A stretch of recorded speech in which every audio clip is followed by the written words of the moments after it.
গ্রামের এক বয়স্ক লোক বলল, বাবা, আগে আমাদের মাঠে সোনার মতো ধান হতো, এখন সব ফসল নষ্ট হয়ে যাচ্ছে কেন?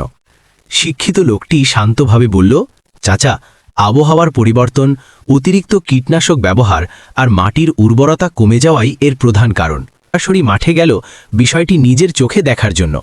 সেখানে গিয়ে সে দেখল ফসলগুলো ঠিকমতো বড় হচ্ছে না, অনেক গাছ শুকিয়ে যাচ্ছে এবং মাটিও শক্ত ও প্রাণহীন হয়ে পড়েছে।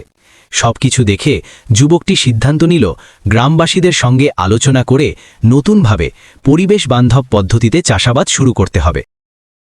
অন্যদিকে বাড়ির উঠানে বসে দাদিমা যুবকটিকে ডেকে বললেন, বাবা, শুধু জমির যত্ন নিলেই হবে না, মানুষের মনও ভালো রাখতে হবে। গরিব মানুষদের সহায়তা করলে আর দান করলে আল্লাহর রহমত বাড়ে, গ্রামের সবার মঙ্গল হয়।